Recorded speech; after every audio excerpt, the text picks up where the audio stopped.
आप श्वास रोग विशेषज्ञ डॉक्टर लोहाड़िया, कोविड-19 का संकट सब तरफ मंडराया हुआ है और कहा जाता है कि ये सबसे पहले आपके फेफड़ों को संक्रमित करता है और फेफड़ों की इस वजह से बहुत परेशानियां होती है। बताएं कि कोविड-19 की वजह से क्या-क्या समस्याएं और आपके पेशे में इन दिनों बढ़ गई हैं? जी हाँ, नमस्ते। सबसे पहले मैं सुनने वाले श्रोताओं के नमस्कार करता हूँ। जी हाँ, कोविड-19 जैसे कि हम लोग अभी सब जानते हैं कि 7-8 महीने से हम पूरा विश्व जूझ रहा है इस बीमारी से। तो इसमें शुरुआती लक्षण जो हम देखने में आ रहे हैं मरीजों में, वो सबसे पहले गले की जो खराश है, जैसे गले में जो सिम्टम्स आते हैं वो पहले आते हैं इसमें। सूखी खांसी है, गले में खराश होना, बुखार आना जो हाई ग्रेड होता है। तो ये शुरुआती लक्षण हैं जो मरीजों में पाए जा रहे हैं।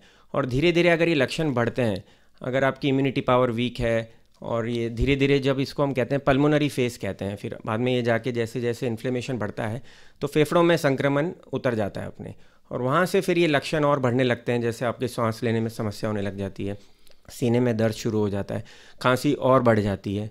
तो ये धीरे धीरे फिर लक्षण प्रोग्रेस करने लगते हैं और फिर ऑक्सीजन की समस्या जब बढ़ती है तो ऑक्सीजन हाइपोक्सिया जिसको हम कहते हैं, तो SpO2 लेवल जो शरीर का ऑक्सीजन की मात्रा है वो धीरे धीरे कम होने लग जाती है इसमें। तो ये शुरुआती लक्षण अपन अपर एयरवे रेस्पिरेटरी ट्रैक्ट जिसको हम नाक गला यहाँ से शुरू होता है ये, और धीरे धीरे फिर ये फेफड़ों में उतर के संक्रमण बढ़ाने लग जाता है। फेफड़ों के इतने रोग और आप उन्हीं से डील कर रहे हैं और एकाएक उसमें कोविड-19 और आ गया। क्या फ़र्क है और क्या क्या परेशानियाँ इस वजह से हो रही हैं? जी हाँ, इसमें एक तो प्रोग्रेशन बहुत जल्दी होता है। दूसरी बीमारियों में हम देखें तो धीरे धीरे बढ़ती है। जैसे टीबी की बात करें तो लंबे सिम्टम्स होते हैं, मरीज हमारे पास लेट पहुंचता है कई बार 2-3 महीने की खांसी लेके। और दूसरे रोग हैं जैसे उसमें भी COPD है या ILD है, इंटरस्टिशियल लंग डिजीज़। तो दूसरे रोगों में तुलना में इसमें संक्रमण की रफ्तार तेज़ होती है एक तो, और फटाफट ऑक्सीजन लेवल भी कम हो जाता है। दूसरी बीमारियों में धीरे धीरे इसे कम होता है, तो मरीज को पता पड़ जाता है कि मुझे समस्या हो रही है। और दूसरी बीमारियों में जो ऑक्सीजन लेवल कम होता है, और इसमें क्या होता है, हैप्पी हाइपोक्सिया एक कंडीशन होती है जिसमें ऑक्सीजन लेवल बॉडी का कम होने लगता है पर मरीज को पता ही नहीं पड़ता है शुरू में। तो 90 भी होएगा तब भी उसको लगेगा यार मुझे तो कोई सांस में तकलीफ हो ही नहीं रही है। 80 होएगा, 70 होता है तो फिर उसको घबराहट शुरू होती है। तो कई बार हमारे पास जो मरीज आ रहे हैं जो ज़्यादा समस्या लेके आ रहे हैं, उसमें हम ऑक्सीजन नापते हैं तो 70% आता है शुरू में। तो वो क्रिटिकल कंडीशन होती है, पर मरीज कहता है मुझे ऐसा कुछ फील नहीं हो रहा है अभी। बाकी दूसरी बीमारियों की हम तुलना करें तो आपका 90, 91, 92 यहाँ भी होने पर सांस की समस्या शुरू हो जाती है। तो इसमें हैप्पी हाइपोक्सिया होता है क्योंकि हाइपर कोएगुलेबल स्टेट है। मरीज वायरस जो होता है अपना खून गाढ़ा कर देता है इसमें, तो गाढ़ा होने लगता है तो धीरे धीरे ब्लड फ्लो चालू रहता है आधा, और आधा गाढ़ा होने लग जाता है। तो उससे मरीज को सिम्टम्स कम होते हैं पर हाइपोक्सिया शुरू हो जाता है बॉडी में। तो इसमें SpO2 मॉनिटरिंग इसमें बहुत इंपॉर्टेंट है। अगर मरीज के लक्षण शुरुआती हैं और वो घर पे ऑक्सीजन मॉनिटर करता है, और ऑक्सीजन लेवल जैसे ही अगर इसमें हम 94 मानते हैं, 94 से अगर नीचे कम हो रहा है तो इसमें तुरंत चिकित्सक से संपर्क कर लेना चाहिए, क्योंकि अर्ली स्टेज में ऑक्सीजन भी दे दें तो हाइपोक्सिया करेक्ट हो जाता है, तो मरीज क्रिटिकल होने से बचाया जा सकता है इसमें। डॉक्टर अतुल लोहाड़िया, आपने थोड़ा सा ऑक्सीजन लेवल का जिक्र किया, क्योंकि आजकल बहुत सारे लोग घर पे भी पल्स ऑक्सीमीटर लेकर आते हैं और उसे नापते हैं, और इसमें कई लोगों को ये वैज्ञानिक जानकारी भी नहीं है कि कितना होना चाहिए, कितना रहना चाहिए, स्टैंडर्ड क्या है। थोड़ा सा बताएं कि पल्स ऑक्सीमीटर की जो रीडिंग है वो कितने तक सही है, कितनी बार उसको लेना चाहिए, और कितना कम हो या कितना ज़्यादा हो तो संकट की स्थिति है। देखिए, सबसे पहले मैं तुम्हें कहना चाहूँगा कि पल्स ऑक्सीमीटर की जो रीडिंग है वो, जैसे आप राइट हैंडेड डोमिनेटिंग पर्सनस होते हैं मोस्टली अपन, तो उसमें बीच वाली फिंगर में मापिया करिए SpO2, क्योंकि कई बार अलग फिंगर में डिफरेंट रीडिंग्स आती है। बीच वाली जो मिडिल फिंगर है वो अपनी 2 आर्टरी सप्लाई करती है वहाँ पे मिडिल फिंगर को, तो ऑक्सीजन लेवल वो करेक्ट बताती है आपकी। जो बीच वाली फिंगर है राइट हैंड की, mostly right handed dominating persons होते हैं, तो आप जब भी अपना ऑक्सीजन मीटर नापें पल्स ऑक्सीमीटर से, SpO2 हम कहते हैं जिसको, तो वो बीच वाली उंगली में रख कर ही मेजर करें। उससे एक्यूरेट रीडिंग भी आएगी और पता पड़ जाएगा कि कितना लेवल है बॉडी में। तो हम जो नॉर्मल मानते हैं वो 94 से ऊपर मानते हैं इसमें। नॉर्मल बॉडी में अगर अपन माने 95, 96, 97, 98, किसी का जो भी हो, 94 से अगर ऊपर है तो वो नॉर्मल SpO2 माना जाता है। अब कोविड में ये है कि हमने इसको जो गाइडलाइंस गवर्नमेंट ऑफ इंडिया ने भी सेट कर रखी है कि 94 से कम होगा तो वो मॉडरेट में आएगा, और 90 से कम होकर हम उसको सीरियस में गिनने लग जाते हैं। तो 94 से ऊपर है, अगर आपके माइल्ड सिम्टम्स है तो घबराने वाली बात नहीं है। 94 से नीचे हो रहा है आपको तो एक बार इसमें चिकित्सक से मिलके अगर जो भी हम टेस्ट वेस्ट कराते हैं फिर उसके बेसिस पे पता पड़ा जा सकता है कि क्रिटिकल कंडीशन होने वाली है, इन्फ्लेमेशन कितना हो गया बॉडी में, ऑक्सीजन देना है या नहीं देना है। तो 94 से कट ऑफ मैं ये कहूँगा कि 94 से कम अगर हो रहा है आपका, तो एक बार मिलके या तो एडमिट हो जाना चाहिए अस्पताल में और ऑक्सीजन लगा लेना चाहिए, क्योंकि 90 से कम होने पर फिर और फटाफट उसका हाइपर कोएगुलेबल स्टेट और इन्फ्लेमेशन बढ़ता चला जाता है, और 90 से तुरंत 80-70 हो जाता है फिर ये। तो कट ऑफ अपन जो माने इसमें 94 रखना चाहिए अपने को। 94 से कम हो रहा है तो आपको ऑक्सीजन लगा लेना चाहिए। बताएं कि किसी व्यक्ति में क्या उसका 94 से नीचे चला जाता है या 90 है या जो भी है, तो उसके बाद क्या उसको तुरंत ऑक्सीजन दी जानी ज़रूरी होती है? और क्या ऑक्सीजन देने की जो अस्पताल में प्रक्रिया है उसमें भी कुछ होता है, कितनी दी जाए, कब दी जाए, कितने दिन तक दी जाए, और क्या ऑक्सीजन देने के बाद मरीज़ स्वस्थ हो जाता है? जी हाँ, ऑक्सीजन जैसे मैंने बताया कि 94 से अगर कम हो रही है तो कुछ इन्फ्लेमेटरी मार्कर्स भी होते हैं जो हम पहले दिन या दूसरे दिन जब भी मरीज आता है तो हम करवा लेते हैं, जैसे CRP है, डी डाइमर है।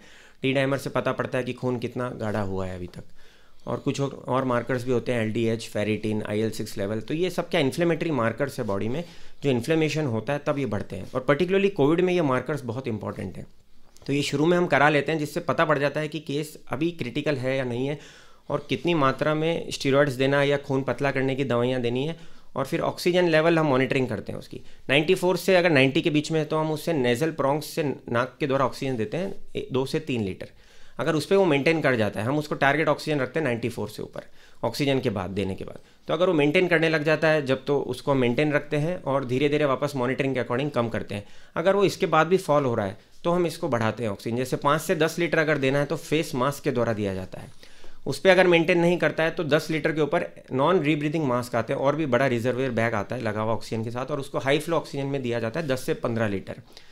तो ये सब धीरे धीरे हम मॉनिटरिंग के जरिए, जैसे 5 लीटर से कम अगर है तो बढ़िया है, अगर उससे बढ़ता है तो और क्रिटिकल हो रहा है मरीज, जैसे 10 लीटर के ऊपर देना पड़ रहा है तो और भी ज़्यादा क्रिटिकल है। फिर इसके बाद ऑक्सीजन इक्विपमेंट्स आते हैं, जैसे HFNC अभी नया आया है, हाई फ्रीक्वेंसी नेजल कैनुला, जो अपने उदयपुर में आ चुका है। तो इसके द्वारा भी हाई फ्रीक्वेंसी नेजल कैनुला कहते हैं उसको, इसमें अपन 100% ह्यूमिडिफाइड एंड हीटेड ऑक्सीजन दे सकते हैं। तो ये एक वेंटिलेटर की पहले की मशीनें हैं, जिसमें अगर पेशेंट को निकाल सकते हैं क्रिटिकल और होने से तो बहुत बढ़िया है, कारगर साबित हो रही है हमारे कई पेशेंट्स में, अभी मरीजों में भी। इसके बाद फिर नहीं मेंटेन करता है तो बाईपैप मशीन आती है, by level positive airway pressure, non invasive ventilation कहते हैं इसको। इस पर भी मेंटेन नहीं करता है तो फिर वेंटिलेटर पे लेना पड़ता है, वो फिर लास्ट रिसॉर्ट होता है। पर वो बहुत सिक पेशेंट या क्रिटिकल पेशेंट के लिए जो बिल्कुल भी ऑक्सीजन एफर्ट नहीं कर पा रहे हैं खुद का, तो उनको हम मशीन द्वारा इंट्यूबेट करके वेंटिलेशन देते हैं बाहर से। डॉक्टर लुहाड़िया, ये कहा जाता है कि ऑक्सीजन अगर सही समय पर और सही मात्रा में मिल जाए तो बहुत सारे कोविड-19 के जो पेशेंट्स हैं वो बच जाते हैं, इस बात में कितनी सच्चाई है? बिल्कुल सर, मैं आपको कह रहा हूँ, जैसे हमने पेशेंट्स देखे हैं जो कई 94 के नीचे होते रिपोर्ट कर जाते हैं हमारे पास, और कई 70-60 पे आते हैं। 70-60 में आने के बाद हमको बहुत कठिन मुश्किल सामना करना पड़ रहा है उनको निकालने में, क्योंकि वो हाई फ्लो ऑक्सीजन पे चले जाते हैं, 15 लीटर 12 लीटर या फिर हाई फ्रीक्वेंसी नेजल कैनुला। पर अर्ली स्टेज में हमने देखा है जो 94 होते ही हमारे पास आ गए, 92 91 मान लीजिए, तो उनको 2 से 3 लीटर मैक्सिमम 5 लीटर पे हम लोग निकाल पा रहे हैं। और बस उनके इन्फ्लेमेटरी मार्कर्स हम मॉनिटर करते हैं, और स्टीरॉयड्स दे देना चाहिए ऐसे केसेस में, और ब्लड थिनर्स बहुत इंपॉर्टेंट दवाई है, खून पतला करने की दवाइयाँ इसमें, वो डोज अकॉर्डिंग टू वेट हम मॉनिटर करते हैं और देते हैं, तो उससे बचाने की संभावना बहुत बढ़ जाती है। लेकिन मैं फिर कहना चाहूँगा कि कोविड में सब कुछ अर्ली स्टेज में होता है, अगर आप जल्दी रिपोर्ट कर गए और जल्दी दवाइयाँ दे दी गई तो बचने की संभावना बहुत अधिक हो जाती है सीरियस पेशेंट्स में भी। ये रेडियोलेक्सिटी है, श्वास रोग विशेषज्ञ डॉक्टर अतुल लुहाड़िया हमारे मेहमान हैं। डॉक्टर लुहाड़िया, कोविड-19 में क्या ये वायरस सबसे ज़्यादा हमारे लंग्स को ही प्रभावित करता है या और भी कहीं ये पर प्रभावित करता है? और लंग्स को प्रभावित करता है तो क्या उसके बाद एक बार ये लंग्स में पहुँच गया तो क्या मरीज़ का बच पाना असंभव होता है? जी हाँ, बिल्कुल, लंग्स को तो सबसे ज़्यादा प्रभावित कर रहा ही है, पर और भी ऑर्गन्स में प्रॉब्लम्स कर रहा है, जैसे न्यूरोलॉजिकल कॉम्प्लिकेशंस भी कर रहा है, एन्सेफेलोपैथी या फिर इरिटेशन, साइकोसिस कर रहा है पेशेंट्स में, और हार्ट में भी प्रॉब्लम्स कर रहा है, जैसे क्लॉटिंग जो मैंने कहा खून गाढ़ा करता है तो उससे प्रॉब्लम्स हो रही है, जो सडन हार्ट अटैक से भी डेथ हो जाती है, कई बार क्लॉट्स ज़्यादा हो जाते हैं या फिर स्ट्रोक आ जाता है ब्रेन में, ज़्यादा क्लॉटिंग हो जाती है तो। और दूसरा ये है कि जैसे हम CT स्कैन सिम्टम्स शुरू होते हैं उस समय तो नॉर्मल आता है शुरू में, तो हम 5वें-6ठे दिन जब पल्मोनरी फेज कहलाता है इसका, अगर इन्फ्लेमेशन बढ़ता है आगे और सांस की समस्या, खांसी या बुखार नहीं जा रहा है, तो हम लोग CT कराते हैं 5वें-6ठे दिन। उसमें स्कोर देखते हैं हम, तो स्कोर 25 में से ग्रेडिंग होती है, अगर 8 या 8 से कम स्कोर है तो वो माइल्ड इन्फेक्शन कहलाता है, 9 से 15 है तो वो मॉडरेट इन्फेक्शन, और 16 से 25 के बाद में सीवियर इन्फेक्शन कहलाता है। तो माइल्ड टू मॉडरेट इन्फेक्शन तो रिवर्ट बैक अच्छे हो जाते हैं स्टीरॉयड से, जो इंजेक्शन एंटीवायरल है वो हम देते हैं, रेमडेसिविर जैसे दवाई है, या फिर प्लाज्मा अगर इंडिकेटेड है, ऑक्सीजन रिक्वायरमेंट बढ़ रहा है, तो शुरुआती स्टेज में हम प्लाज्मा भी दे देते हैं उनको। तो वहाँ तो हमने देखा कि 15 स्कोर वाले रिवर्ट बैक थोड़े हो जाते हैं। 16 से 25 में थोड़ी सी मुश्किलें आ रही है, तो उसमें खास करके ओल्ड एज 60 के above, diabetic patients, heart patients, या जिसको कोई कोमॉर्बिडिटी है, उसमें कॉम्प्लिकेशंस ज़्यादा हो रही है। बाकी पेशेंट्स में इतनी नहीं हो रही, रिवर्ट बैक कर रहे हैं।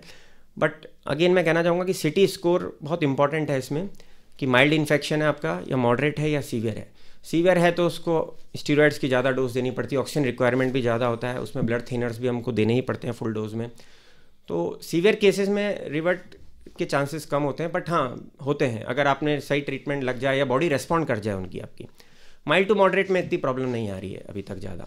बट अगेन कोविड में अनप्रेडिक्टेबल रहता है कि आज ठीक है कल क्या होगा, इसलिए हम कह रहे हैं इन्फ्लेमेटरी मार्कर्स बहुत इंपॉर्टेंट है इसमें। वो मॉनिटरिंग करते हैं हम सीरियस पेशेंट में एवरी 3rd डे, तो उसके बेसिस पे पता पड़ता है हमको कि केस डिटोरेट हो रहा है या इंप्रूव कर रहा है। अगर इन्फ्लेमेशन कम हो रहा है तो मार्कर्स डिक्रीज होना शुरू हो जाएंगे। डी डाइमर आपका खून गाढ़ा हो चुका है, पतला होना शुरू हो जाएगा, और डी डाइमर डिक्रीज होना शुरू हो जाएगा। तो ये कुछ मार्कर्स हैं, इनके अकॉर्डिंग इंपॉर्टेंट है, ये मॉनिटरिंग इज़ वेरी इंपॉर्टेंट। तो उनके अकॉर्डिंग हम देखते रहिए कि केस डिटोरेट हो रहा है या इंप्रूव कर रहा है। और ऑक्सीजन रिक्वायरमेंट अगेन सबसे इंपॉर्टेंट पैरामीटर है, ऑक्सीजन रिक्वायरमेंट और SpO2। मिनिमम ऑक्सीजन रिक्वायरमेंट में SpO2 मेंटेन कर रहा है तो बहुत बढ़िया बात है। ऑक्सीजन रिक्वायरमेंट बढ़ रही है तो थोड़ा वरीसम हो जाता है इसमें। डॉक्टर लुहाड़िया, आपने इतनी चीज़ें बताई, थोड़ा सा ये बताएं कि जो पॉजिटिव था कोई भी कोविड-19 और बाद में नेगेटिव हो गया, तो नेगेटिव होने के बाद भी ऐसा देखा गया है कि कुछ लोग बाद में किसी हार्ट अटैक से या उनकी मृत्यु हो जाती या कोई दूसरी दिक्कत, शारीरिक दिक्कत उनमें आती है। तो कोई व्यक्ति जो नेगेटिव हो चुका है उसके बाद भी क्या उससे दिक्कतें आती, क्या क्या दिक्कतें आ सकती है, उनकी पहचान कैसे करें और उनका निदान क्या है? जी हाँ, इसको हम पोस्ट कोविड सिंड्रोम कहते हैं, कि ठीक होने के मरीजों के बाद भी जो सिम्टम्स आ रहे हैं उसको पोस्ट कोविड सिंड्रोम है। इसमें एक तो क्रोनिक फटीग सिंड्रोम है, वीकनेस, थकान बहुत रहती है मरीजों को, और ये कम से कम 2 से 3 महीने तक परसिस्ट कर सकती है। ये सामान्य है या ये भी कोई बड़ी बीमारी का संकेत है? नहीं, सामान्य भी है। जैसे सिक पेशेंट्स हैं, जितना मैंने आपको बताया, जो सीरियस पेशेंट्स हैं उनमें ये प्रॉब्लम्स ज़्यादा है। माइल्ड इन्फेक्शन वाले निकल जाते हैं आराम से, 10वें मतलब 7वें या 10वें दिन उनको सिम्टम फ्री हो जाते हैं और वो नॉर्मल लाइफ जीने लग जाते हैं। बट जो मॉडरेट या सीवियर और जिनका मैंने बताया जो CRP और डी डाइमर बढ़ा हुआ होता है, उनकी ये प्रॉब्लम्स ज़्यादा परसिस्ट करती है। और ओल्ड एज है, जो कोमॉर्बिड कंडीशंस है, तो एक तो हो गया क्रोनिक फटीग सिंड्रोम, थकान है, वीकनेस है, इसलिए हम इसमें जिंक और विटामिन C जो इम्यूनो बूस्टर्स होते हैं और जो कोविड में भी हम देते हैं वो बाद में कंटिन्यू रखते हैं पेशेंट्स में काफ़ी टाइम तक। दूसरा, इसमें सांस की समस्या आ सकती है, ब्रेथलेसनेस जिसको हम कहते हैं, चेस्ट पेन, और किसी किसी में जिसमें स्कोर ज़्यादा है उसमें पोस्ट कोविड फाइब्रोसिस भी एक टर्म आ रही है, जो हम दूसरी बीमारियों में होती है, फाइब्रोटिक लंग डिजीज़, वो इसमें भी परसिस्ट कर रही है। तो ये एक अलग प्रॉब्लम है जिसमें ऑक्सीजन रिक्वायरमेंट काफ़ी टाइम तक परसिस्ट करती है, और पेशेंट को हम लोग कई बार घर पे भी होम ऑक्सीजन लेने की सलाह देते हैं इसमें। तीसरा, हार्ट अटैक, क्लॉट्स अगर ज़्यादा हो जाते हैं बाद में भी कई बार ठीक होने के बाद, अगर खून पतला करने की दवाइयाँ अपन ने लिखी और नहीं ले रहा है मरीज, तो क्लॉटिंग की समस्या भी बढ़ सकती है और उससे हार्ट अटैक या फिर स्ट्रोक, न्यूरोलॉजिकल कॉम्प्लिकेशंस, ये सब भी परसिस्ट कर सकते हैं। कई बार गले में खराश परसिस्ट करती जाती है। तो इसके लिए हम लोग क्या करते हैं, डिस्चार्ज पे एक बार CRP जो इन्फ्लेमेटरी मार्कर और एक डी डाइमर है, ये हर पेशेंट का कराते हैं। उसमें आपका पता पड़ जाता है कि अभी आपने जो दवाइयाँ ली और खून गाढ़ा कितना रह गया है। तो उसके बाद हम इसमें ब्लड थिनर्स देते हैं जो काफ़ी महीना 2 महीने तक लेनी पड़ती है अपने को। और दूसरा, जिंक और विटामिन C, ये ज़रूरी है लेना। और स्टीरॉयड, हम CRP बढ़ा हुआ है या फिर फाइब्रोटिक चेंजेस ज़्यादा है लंग्स में, तो स्टीरॉयड्स भी लो डोज में इसको कंटिन्यू करते हैं। और आजकल कुछ स्टडीज़ में आ रहा है कि पोस्ट कोविड फाइब्रोसिस जो होता है, फाइब्रोटिक लंग डिजीज़, जिसमें कुछ दवाइयाँ होती है जैसे परफेनिडॉन और निंटेडानिब, वो कई सेंटर्स में यूज़ हो रही है, उसके रिजल्ट्स अच्छे हैं। तो हम इसमें जिसमें फाइब्रोसिस डेवलप हो रहा है या हमको लगता है यार स्कोर ज़्यादा है इसमें और फाइब्रोसिस लंग्स में होने की संभावना है, तो उसमें हम प्रिकॉशनरी अभी शुरू में ऐड कर रहे हैं, ताकि उसको एंटी फाइब्रोटिक्स कहते हैं, वो to prevent fibrosis in lung diseases. तो वो भी हम कुछ पेशेंट्स में, सेलेक्टेड ग्रुप ऑफ पेशेंट्स में दे रहे हैं और उनको मॉनिटर कर रहे हैं 15-15 दिन में कि कितना अच्छा रेस्पॉन्ड कर रहे हैं और ऑक्सीजन रिक्वायरमेंट कम हो रही है या नहीं हो रही है। तो इसमें ब्लड थिनर्स बहुत इंपॉर्टेंट दवाई है। जिंक, विटामिन C लेनी चाहिए अपने को ठीक होने के बाद भी डॉक्टर की सलाह पर। और स्टीरॉयड्स देने नहीं देने वो डॉक्टर डिसाइड करता है कि लो डोज में कंटिन्यू कितना रखना चाहिए इसमें। डॉक्टर लुहाड़िया, वो व्यक्ति जो कोविड पॉजिटिव था और उसके बाद 2 हफ्ते बाद जब नेगेटिव आ गया, उससे बाद में चाहे वो घर में ही रहा हो सकता है बहुत ज़्यादा डॉक्टर की भी सलाह उसने नहीं ली हो, उन्हें क्या सुझाव देंगे, कितने दिनों बाद या कितने महीनों बाद कौन कौन से टेस्ट वो अनिवार्य रूप से करवाए या कौन कौन सी जांच उसको करवाई जानी चाहिए ताकि उससे बाद में कोई दिक्कत है उसका उसे पता चल सके? देखिए, वैसे माइल्ड सिम्टम्स में तो हम एक बार CBC CRP जो मैंने बताया वो करवा लेते हैं, और जो सिक पेशेंट्स या मॉडरेट टू सीवियर कैटेगरी में थे उनको हर 15 दिन में CBC, CRP और डी डाइमर ये तो अवश्य कराना चाहिए महीने तक, कम से कम हर 15 दिन 1 महीना। CBC में अगर लिम्फोसाइट काउंट आपके बढ़ चुके हैं तो ये एक गुड साइन है रिकवरी का कोविड पेशेंट्स में। DLC होता है जिसमें न्यूट्रोफिल, लिम्फोसाइट, क्योंकि जो भी सिक पेशेंट्स हम देख रहे हैं उसमें लिम्फोसाइट काउंट कम हो रहे हैं, और जिनके भी लिम्फोसाइट काउंट बहुत कम होते हैं, जैसे 20 से 45% होते हैं अपने, अगर वो 12, 15, 9 हो रहे हैं तो उनमें हमने देखा ऑक्सीजन रिक्वायरमेंट काफ़ी और रिकवरी डिले हो रही है उसमें। तो लिम्फोसाइट काउंट बहुत इंपॉर्टेंट मार्कर है इसमें रिकवरी का, और जो रिकवर्ड पेशेंट है उसमें लिम्फोसाइट काउंट अगर अच्छी इम्यूनिटी है और रिकवर हो गए हैं और 20 के ऊपर है, जैसे 25-30% हो चुके हैं, तो उसमें रिकवरी बहुत अच्छी रहती है और उसमें पोस्ट कोविड सिम्टम्स भी कम पाए जाते हैं। तो CBC एक तो कराना चाहिए अपने को, ब्लड काउंट जो होता है, और एक CRP क्वांटिटेटिव जांच जो होती है, इसमें इन्फ्लेमेशन कितना है बॉडी में, बचा हुआ है या रह गया या नॉर्मल हो गया है, और एक डी डाइमर जो खून गाढ़ा होने की जांच है, वो अपने को एक बार 15-15 दिन में 2 बार तो करा लेनी चाहिए। बाकी जैसा डॉक्टर आपकी सलाह पे चलना चाहिए, जैसा डॉक्टर आपको एडवाइस करे उस बेसिस पे। हमारे बीच हैं डॉक्टर अतुल लोहाड़िया, आप श्वास रोग विशेषज्ञ। डॉक्टर लोहाड़िया, कोविड-19 का ही हम जिक्र कर रहे हैं। कोविड-19 के बहुत सारे मरीज़ आते हैं और ऐसा भी कहा जाता है कि उनमें से कुछ वायरस क्या है कि कई इसके स्ट्रेन से, उसमें से कौन सा वायरस है, किस स्ट्रेन का लगा हो सकता है, उससे भी कुछ फ़र्क पड़ता हो। एक ही के वायरल लोड कितना है उस पर भी फ़र्क पड़ता है। इन बातों में कितनी सच्चाई है, और उसके बाद इनसे अगर कोई व्यक्ति प्रभावित है तो उससे क्या करना चाहिए? जी हाँ, देखिए जैसे पहले RT-PCR में CT वैल्यू आती थी, साइकिल थ्रेशोल्ड। कई जगह अभी एक्चुअली लैब बना कर दिया गया ICMR ने, पर मैं कहता हूँ कि चॉइस अगर वैल्यू है, CT value, cycle threshold value choice से ज़्यादा है तो वायरल लोड कम है, अच्छा है आपके, और वो पेशेंट्स रिकवर भी कर जाते हैं, घर पे ठीक हो जाते हैं। जिनके साइकिल थ्रेशोल्ड वैल्यू कम है उनके वायरल लोड ज़्यादा होता है, उनके सिम्टम्स भी ज़्यादा होते हैं, उनको परेशानियाँ भी ज़्यादा होती है।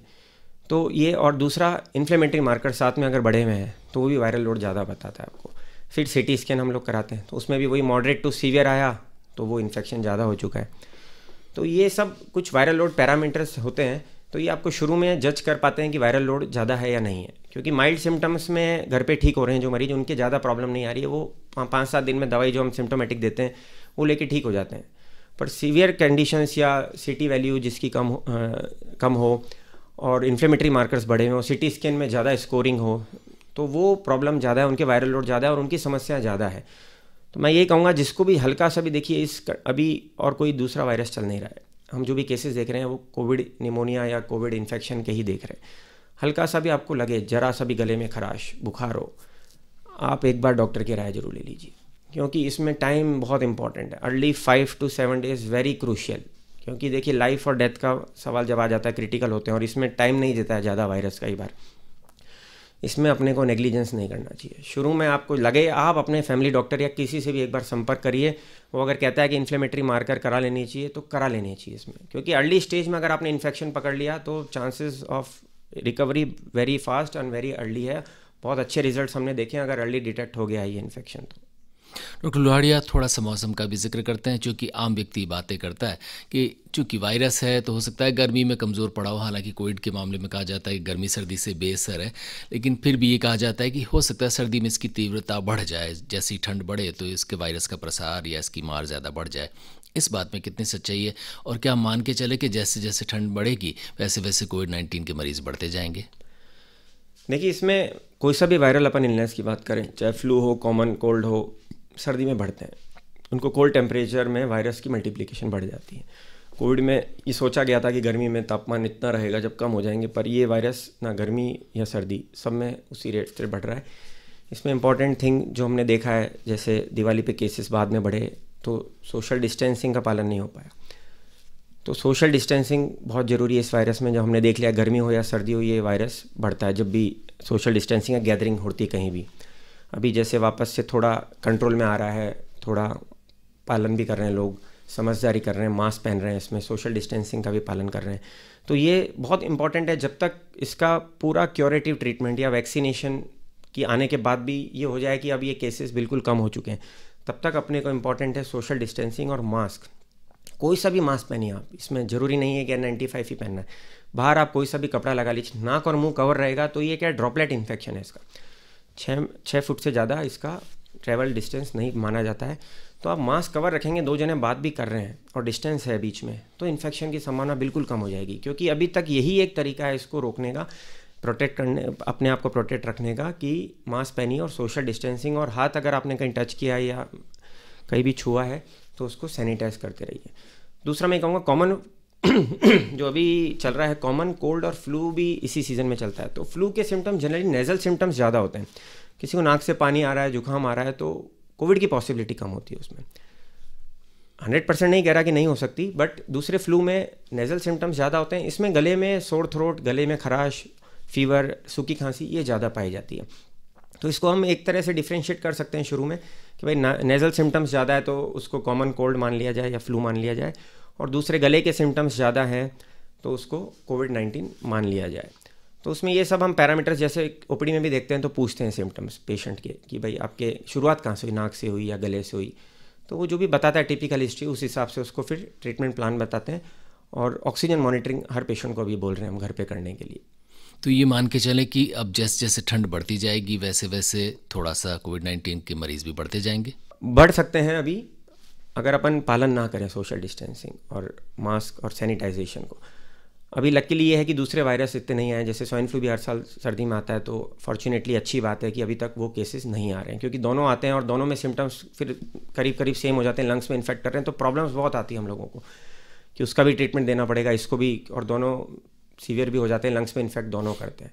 तो अभी तक ये है कि कोविड-19 के ही केसेस चल रहे हैं, और अभी जो दिवाली के बाद केसेस बढ़े थे ऑल ओवर द कंट्री, वो अभी कंट्रोल में आ रहे हैं। थोड़ा लोग भी समझदार हो गए हैं, पालन करने लग गए हैं, समझने लग गए हैं इस बीमारी को कि क्या करना है और क्या नहीं करना है। तो हो सकता है अभी पीक ठंड आए तो थोड़े और बढ़ें, बट अपने को सावधानी इसमें पूरी रखनी चाहिए। जब मैं यही कहता हूँ कि, और हम लोग भी फॉलो करते हैं कि स्टीम इनहेलेशन बहुत इंपॉर्टेंट है इसमें। आप जब भी बाहर से आ रहे हैं भीड़ भाड़ में इलाके में, घर पे एक बार जाके स्टीम जरूर लीजिए। नॉर्मल पानी से स्टीमर आते हैं, क्योंकि शुरू में क्या है 2-3-4 दिन गले में या नाक में ही रहता है वायरस, अगर आ भी जाता है बॉडी में, आपकी इम्यूनिटी के ऊपर है बाद में कि भाई गले से नीचे उतर जाता है तो निमोनिया होता है। तो आप बाहर से छोटा मोटा इन्फेक्शन आ भी गया और स्टीम ले लिया आपने गर्म पानी से, जो अपन भाप बनती है, तो वो स्टीम नाक और मुंह से लेना है आपको। 2-3 मिनट तक अच्छी भाप लीजिए उसको, इतना नहीं कि आप चमड़ी जला लें, नॉर्मल बीच बीच में लेते रहिए, हटाइए। उससे क्या होता है, थोड़ा छोटा मोटा इन्फेक्शन गले और नाक से जो नॉर्मल बीमारियां भी होती है अपनी वायरल, वो भी कंट्रोल में कर सकते हैं। और अपन बाहर से आते हैं तो इन्फेक्शन का सोर्स बाहर ही है, बैक्टीरिया, वायरस। तो जब भी आप ये आदत बना लें कि बाहर से आ रहे हैं तो एक बार स्टीम ले लीजिए, तो उससे क्या होता है, छोटा मोटा इन्फेक्शन या वायरस जो भी आ गया और वो गले और नाक में होगा, तो वो उस हाई टेम्परेचर, स्टीम का टेम्परेचर बहुत ज़्यादा होता है, उस पर वो वहीं पे ख़त्म कर दिया अगर उस वायरस को, तो वो नीचे इन्फ्लेमेशन नहीं बढ़ाएगा और लंग्स में नहीं उतरेगा। तो एक स्टीम इनहेलेशन एक अच्छा तरीका है जो अपन फॉलो कर सकते हैं। सब लोग बड़े जो भी बाहर से आ रहे हैं घर पे, तो 1 या 2 बार दिन में स्टीम जरूर लीजिए। डॉक्टर लुहाड़िया जिक्र करते हैं असिम्टोमेटिक लोगों का। कहा जाता है कि बहुत सारे पेशेंट्स या ज़्यादातर पेशेंट्स ऐसे होते हैं जो ये कहते हैं, कई लोग अब ऐसे भी कहते हुए पाए जाते हैं कि यार हो सकता है हमें तो हो भी गया और पता ही नहीं चला, और हो सकता है हम इससे रिकवर भी हो गए हों। तो ऐसे बहुत सारे लोग हो सकते हैं जो कोविड-19 से ग्रसित रहे हों लेकिन असिम्टोमेटिक रहे हो। क्या ये लोग भी बाद में कोई परेशानी इनके शरीर में आगे पीछे आ सकती है? जी हाँ, एसिम्टोमेटिक भी है। जैसे हम पहले ट्रेसिंग करते थे कॉन्टैक्ट्स की, उनको सिम्टम्स नहीं आते थे पर एसिम्टोमेटिक होते थे, तो उनको हम जनरली यही कहते थे कि 7 दिन अगर पॉजिटिव हैं तो 7 से 10 दिन आइसोलेट हो जाइए, क्योंकि एसिम्टोमेटिक भी खुद के सिम्टम्स नहीं हो पर वो ट्रांसमिट कर सकते हैं दूसरे को इन्फेक्शन। बोलते हैं, छींकते हैं, खांसते हैं, तो वो दूसरे को दिक्कत कर सकते हैं। आपकी इम्यूनिटी अच्छी है, आपको सिम्टम्स नहीं आए, पर आपसे इन्फेक्शन दूसरे में गया और उसकी इम्यूनिटी कमज़ोर है। मान लो आपके बुजुर्ग लोग हैं घर में, diabetes, BP, chronic heart patient, kidney patient हैं, तो उनसे एसिम्टोमेटिक से उनको इन्फेक्शन हो सकता है और क्या पता उनके दिक्कत आ जाए, क्रिटिकल हो जाए वो। तो एसिम्टोमेटिक इंडिविजुअल्स में खुद के परेशानी ज़्यादा नहीं देखने को मिल रही है, बट वो दूसरों के लिए इन्फेक्टिव है। तो आपको वही फॉलो तो वही करना है। अगर आपके पॉजिटिव भी आ गया तो आपको आइसोलेट रहना है, मास्क पहनना है और दूसरों को जरूर बचाना है इसमें, बिकॉज अपनी पहले कर्तव्य रहे रहना चाहिए कि घर में दूसरों को बचाया जाए, इसमें फैले नहीं है। हमारे कई पेशेंट्स हम उनको होम आइसोलेट करते हैं तो वो अच्छी तरह फॉलो कर रहे हैं। उनको बोल देते हैं आपके घर में अगर रूम है, 3-4 रूम है, तो एक रूम में आप खुद को आइसोलेट कर दीजिए, ताकि इसको चेन तोड़नी है अपने को, ट्रांसमिशन ऑफ इन्फेक्शन की, वो इंपॉर्टेंट है। वरना एक मरीज ठीक होता है, 7वें दिन दूसरा हो जाता है, फिर उसके 7वें दिन दूसरा हो जाता है, क्योंकि इसका इंक्यूबेशन पीरियड 14 दिन तक है। तो 14 दिन तक आप किसी को भी इन्फेक्शन आ सकता है, तो फिर वो एक ठीक होएगा, दूसरा बीमार हो जाएगा, जो वायरल इलनेसेस में होता है। तो इसमें बहुत इंपॉर्टेंट है कि आप एसिम्टोमेटिक हो या सिम्टोमेटिक हो, खुद को आइसोलेट रखिए। दूसरों को ट्रांसमिशन से रोकना है, तभी ये चेन टूटेगी। कुछ लोग एक शब्द और काम में लेते हैं, वो कहते हैं एंटीबॉडीज़। कहते हैं साहब मेरे तो बच्चे को हो गया था, या कोई बच्चा कहता है मेरे पिताजी को या माताजी को हो गया था और हम तो उनके आसपास ही घूमते थे 5-10 दिन तक, तो हमारे अंदर तो एंटीबॉडीज़ आ गई होंगी। ये बयान कितना सच है? जी हाँ, आ सकती है। एंटीबॉडीज़ अगर आप कराना चाहें तो 3 से 4 सप्ताह बाद करा सकते हैं। उसमें आईजीजी लेवल अगर बढ़ा हुआ है तो आपको कोविड इन्फेक्शन हो चुका है और वो एंटीबॉडीज़ डेवलप हो चुकी है। उसमें भी अलग अलग टाइटर हैं। जैसे हम प्लाज्मा की बात करें तो जो एंटीबॉडीज़ ठीक हुए पेशेंट्स हैं उससे जो हम एक्सट्रैक्ट करते हैं प्लाज्मा, उसमें कहा गया ICMR गाइडलाइंस द्वारा कि 640 टाइटर होना चाहिए, वो इफेक्टिव कहलाता है प्लाज्मा लेवल। तो कितना टाइटर बनेगा नहीं बनेगा वो तो है, बट अगर IgG लेवल बढ़ा हुआ आ रहा है तो आपको माइल्ड इन्फेक्शन या एक बार हो चुका है और उसके एंटीबॉडीज़ बन चुके हैं। अगर आप कांटेक्ट में हो और आप ये जानना चाहें कि हुआ है या नहीं हुआ है तो एक बार IgG टेस्ट करा सकते हैं, कोविड एंटीबॉडीज़ IgG टेस्ट। उससे IgG मतलब पुराना इन्फेक्शन, तो वो पता पड़ सकता है कि एक बार हुआ है और एंटीबॉडीज़ बन चुकी हैं अपनी को। पर फिर भी इसमें देखिए अभी ऐसा कुछ नहीं है, 3-3 महीने बाद वापस केस कई जगह आए हैं। आपको प्रिकॉशन पूरे लेने हैं। एंटीबॉडीज़ बन गई उसके बाद भी क्या पता आपने कभी ऐसा इनहेल वायरल लोड ज़्यादा कर लिया सामने वाले से, तो वो ज़्यादा इम्यूनिटी वीक करके ज़्यादा इन्फेक्शन फिर से दोबारा कर सकता है।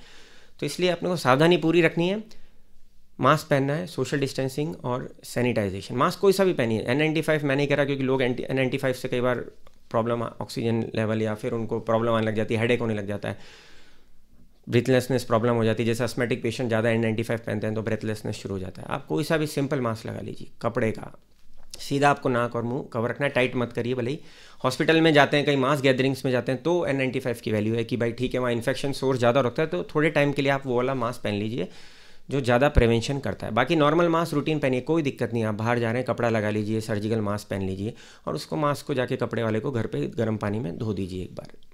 डॉक्टर लोहाड़िया, कुछ लोग जो जिक्र करते हैं इस कोविड-19 के समय, वो ये कहते हैं कि साहब हम लोग डॉक्टर के पास कैसे जाएं, कि हम मरीज़ तो हैं लेकिन डॉक्टर सच में उनकी संख्या भी लिमिटेड है, उनके पास इन दिनों काम भी ज़्यादा हो गया, डॉक्टर से मिल पाना, कंसल्ट कर पाना थोड़ा सा मुश्किल हो गया। और कोविड-19 के पेशेंट तो हो सकता है डिजिटल तरीके से उनको कंसल्टेशन दिया जाए। तो बहुत सारे कोविड-19 के पेशेंट देखा जाए तो बहुत बड़ा प्रतिशत ऐसे मरीज़ों का है जो किसी भी डॉक्टर को ठीक ठाक तरीके से कंसल्ट नहीं कर पाए। ये क्यों और इसका क्या तरीका है जिस वजह से उन तक भी ठीक ठीक जानकारी पहुंच जाए कि उन्हें क्या करना है क्या नहीं करना है? देखिए इसमें 2-3 उपाय हैं।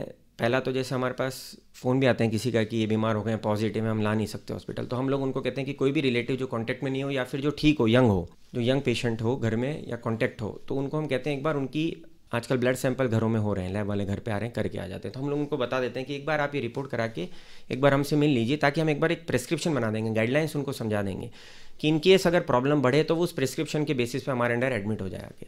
तो हम लोग उनके कॉन्टैक्ट को बुला लेते हैं और जो माइल्ड जो सिम्टम्स होते हैं उसमें जो ट्रीटमेंट हम देते हैं वो उनको बता के एक बार गाइड कर देते हैं और घर पे बोल देते हैं कि आइसोलेट रहिए और SpO2 मॉनिटरिंग करते रहिए उनका। SpO2 कम हो तो तुरंत हॉस्पिटल आ जाइए, एडमिट हो जाइए हमारे अंडर आके आप। तो एक तो वो तरीका है कि कॉन्टैक्ट्स को हम, जिसको नहीं है सिम्टम या जो यंग पेशेंट है, उनको बोल देते हैं कि भाई जिसको भी पॉजिटिव आया उसकी रिपोर्ट और जो भी आपने कराया है, कई लोग CT भी खुद ही करा लेते हैं, ठीक है, तो वो करा के फिर हम उनको बोल देते हैं एक बार रिपोर्ट्स हमको बता दीजिए तो हम एक डॉक्यूमेंटेड प्रिस्क्रिप्शन बना देंगे। वो तो हो गया एक सही तरीका। दूसरा ये है कि अगर आपने एक बार देख लिया है और आप नहीं जा पा रहे हैं और ठीक है कुछ गाइडेंस चाहिए, तो आजकल tele consultation all over India follow कर रहे हैं लोग गवर्नमेंट ऑफ इंडिया गाइडलाइंस के अकॉर्डिंग। तो आप अपने डॉक्टर से अपॉइंटमेंट लेके टेली कंसल्ट भी कर सकते हैं। तो डायरेक्ट वीडियो कॉलिंग या व्हाट्सअप कॉलिंग होती है, पेशेंट से आप डायरेक्ट बात कर सकते हैं और डॉक्टर को अपनी प्रॉब्लम बता सकते हैं।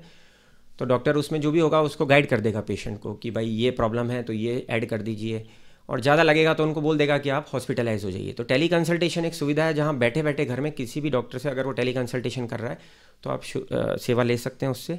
और दूसरा ये है कि अगर कॉन्टैक्ट्स आप पॉजिटिव हैं और आपका घर में कोई नहीं है तो आप उसको रिपोर्ट्स डॉक्टर को ले जाके फिजिकली चेकअप, उस रिपोर्ट्स को डॉक्यूमेंट करवा सकते हैं और प्रेस्क्रिप्शन एक बना सकते हैं और उसको आगे फॉलो करवा सकते हैं। डॉक्टर लोहाड़िया, थोड़ा सा जिक्र उन लोगों का जो श्वास रोग के मरीज़ हैं। फ़र्ज़ कीजिए कोई व्यक्ति जो अस्थमेटिक है या किसी व्यक्ति को TB के ज़माने में थी या है, या और कोई श्वास रोग उसको पहले से है, क्या उसे कोविड-19 का ख़तरा ज़्यादा है, और अगर होता है तो क्या उसका बच पाना मुश्किल होता है? जी हाँ, जिसके भी पहले से कोई क्रोनिक बीमारी है या क्रोनिक लंग डिजीज़ है, उनकी ऑलरेडी लंग्स वीक होते हैं तो उसमें चांसेस थोड़ा ज़्यादा रहता है होने का। बचने के चांसेस डेफिनेटली हैं, ऐसी कोई गंभीर समस्या नहीं है, बट उनमें चांसेस ज़्यादा होते हैं। तो मैं उनको ये कहना चाहूँगा, जैसे अस्थमा, COPD मरीज या डायबिटीज़, BP, तो ये अपना बीमारी को कंट्रोल में रखें। पर्टिकुलरली इस इरा में दवाई बंद ना करें। डायबिटिक पेशेंट्स कंट्रोल रखें अपनी डायबिटीज़ को, BP वाले पेशेंट BP को कंट्रोल रखें, अस्थमा वाले पेशेंट्स अपनी इनहेलर दवाइयाँ रेगुलर लेते रहें, क्योंकि अक्सर हमने देखा अस्थमा का मरीज़ ठीक होते ही इनहेलर बंद कर देता है। नहीं करना चाहिए, डॉक्टर के परामर्श के बिना। इनहेलर सेफ़ दवाइयाँ हैं, ढंग से आप तरीका अगर आता है तो आप लेते रहिए। और COPD जो दमे वाले मरीज होते हैं, स्मोकर्स लंग डिजीज़, उनमें भी इनहेलेशन थेरेपी जो भी डॉक्टर कहता है उसके अकॉर्डिंग ले लेना चाहिए। दूसरा मैं बताऊंगा, advisory committee on immunization practice, ACIP guidelines है अपनी, कब से चल रही है।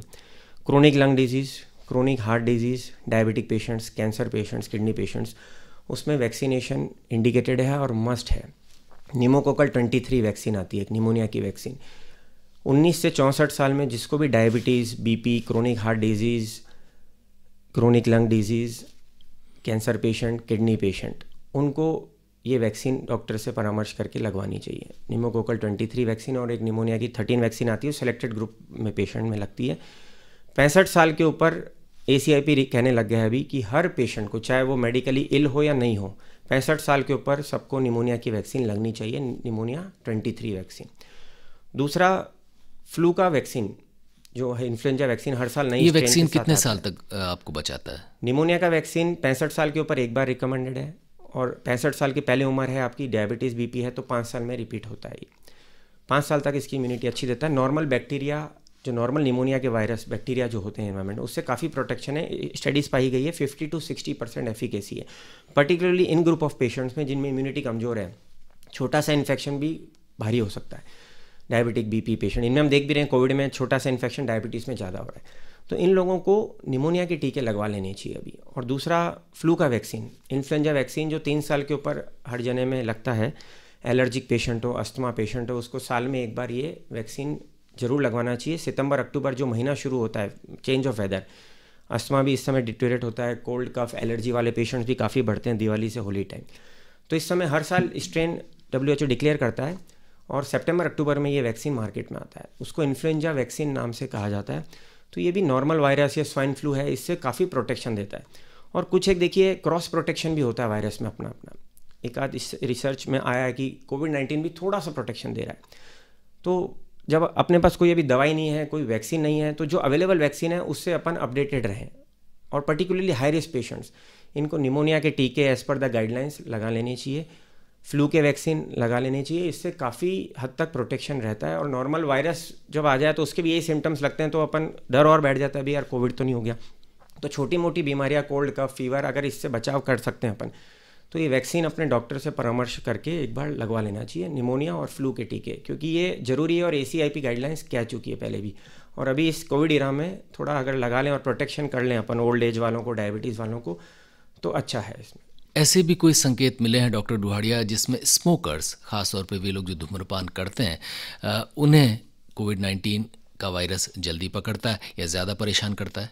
जी हाँ, देखिए स्मोकिंग भी इन्फ्लेमेशन करता है बॉडी, लंग्स में, एयरवे में इन्फ्लेमेशन करके उसको सिकुड़ना शुरू कर देता है। तो स्मोकर्स, जैसे हम स्मोकर्स कफ कहते हैं, स्मोकर्स डिजीज़ कहते हैं, तो स्मोकिंग रिलेटेड प्रॉब्लम्स काफ़ी है। और जब बॉडी में ऑलरेडी इन्फ्लेमेशन करता है ये वायरस और दूसरी बीमारियां भी, तो स्मोक से आप उसको बढ़ावा दे सकते हैं। तो स्मोकिंग जहाँ तक हो अवॉइड करनी चाहिए। टोबैको, धूम्रपान किसी भी तरीके का हो, आपको जो लंग्स को वीक कर रहा है, ऑक्सीडेटिव प्रॉपर्टीज़ को डैमेज कर रहा है, वो अपने को नहीं लेना चाहिए। क्योंकि अल्टीमेटली जब भी कोई इन्फेक्शन होएगा तो लंग्स में आता है तो वो प्रॉब्लम्स ज़्यादा करेगा। और कई लोग, मैंने देखा है कि हम लोग एडवाइस भी करते हैं अस्थमा COPD वालों को कि धूम्रपान इस बीमारी को बढ़ाता है, इसका कारण भी है एक बहुत बड़ा। उसके बाद भी वो लोग दवाई लेते हुए कहते हैं हम ठीक हैं, बट हम धूम्रपान करना नहीं छोड़ सकते। तो उसमें आप वो कर रहे हो कि आप आग में पानी भी डाल रहे हो और तेल भी डाल रहे हो, तो वो बीमारी भी बढ़ेगी, कंट्रोल नहीं होएगा। तो स्मोकिंग तो अवॉइड करनी चाहिए, पर्टिकुलरली हाई रिस्क पेशेंट्स को, और वैसे भी किसी को भी, क्योंकि आगे जाके बीमारियां वो करती है। और पर्टिकुलरली वायरस और बैक्टीरिया, निमोनिया, ये जो भी कंडीशंस है ये स्मोकर्स में ज़्यादा पाई गई है। हमारे फेफड़े स्वस्थ रहें और मजबूत रहें और रोगों से बचे रहें, इसके लिए डॉक्टर लुहाड़िया जाते जाते क्या सलाह देंगे तमाम श्रोताओं को? देखिए, एक तो मैंने आपको बताया vaccination as per the guidelines बहुत ज़रूरी है अभी। दूसरा, स्टीम इनहेलेशन आप अभी तो चालू रखिए जब भी घर पे एक बार आते हैं बाहर से। तीसरा, प्राणायाम बहुत ज़रूरी है। इसमें प्राणायाम में अनुलोम विलोम, कपालभाति, भस्त्रिका, ये ब्रीदिंग एक्सरसाइजेज हैं, इससे आपकी लंग्स काफ़ी अच्छे रहते हैं।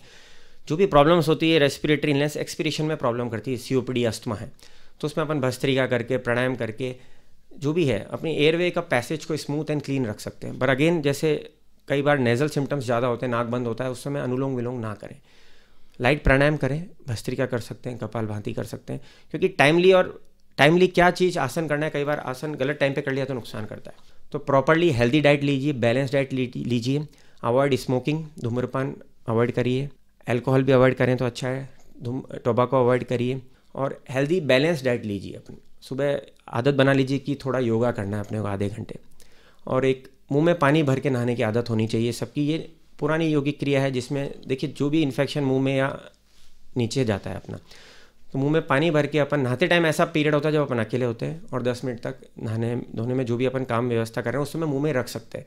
तो आप मुंह में पानी नॉर्मल चरवे का भर लीजिए और नहाने के बाद उस पानी को थूक दीजिए, क्योंकि मुंह का वाइसोडाइलेटेशन होता है, अपन मुंह में पानी रोक के रखते हैं, तो इन्फ्लेमेटरी मीडिएटर्स जो भी लड़ने की ताकत है वो एक्टिवेट हो जाते हैं, तो वहाँ से अपन रोग को काफ़ी हद तक कंट्रोल कर सकते हैं।